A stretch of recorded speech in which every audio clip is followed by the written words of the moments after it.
thế nào thu nó thấy tròn rồi là một là tròn đầu đi nó nè tụi nó tôi xin chỉ ý rồi nè tôi một xin chỉ tụi đó nó một thay tụi lúc chờ tụi đó tụi ta là nè rồi thì nó mới chắc nó kia này nó sẽ tụi tiêu tụi ta nè sai nè đâu sức xí nào cũng nó tôi xin chỉ ý rồi là cho thì sẽ nhận đâu đi chả nè có gì nó mà chả nè đâu sức xí nè sai nè cũng nó chỉ thay rồi tụi đó tụi ta là thì chỉ rồi thì nó sẽ tụi tiêu tụi ta nè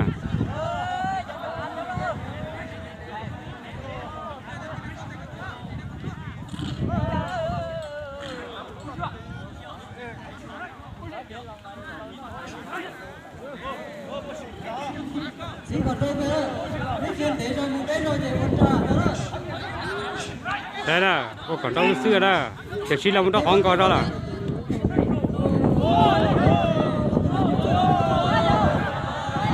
Đây nè.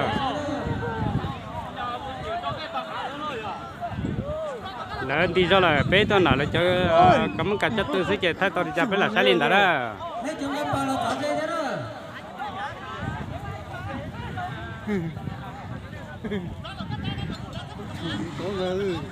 Đây bán là nó chạy ở đấy rồi như thế trong đâu lọt thế thế đó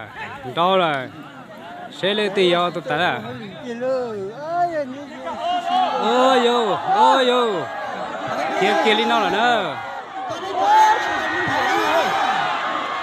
muốn đó thì nó cá thì nó lên nó nữa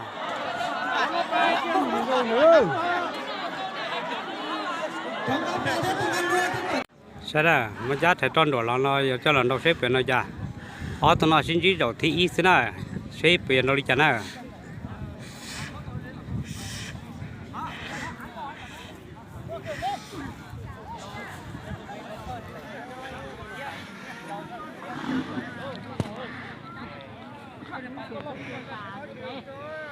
sao đó chút thấy lòng mấy còn đâu kia xí đó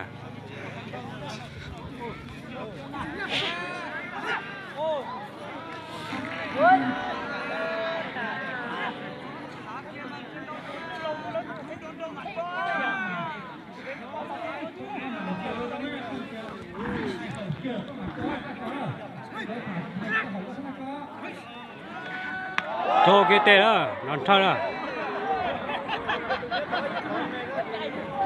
tao cái tê thì chỉ tự nhiên nó muốn chỉ bóng vậy này muốn tao đi nào thế nào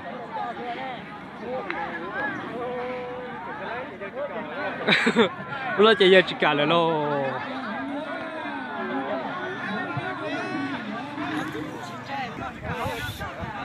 thế này tao không biết biển đâu chả tí đâu rồi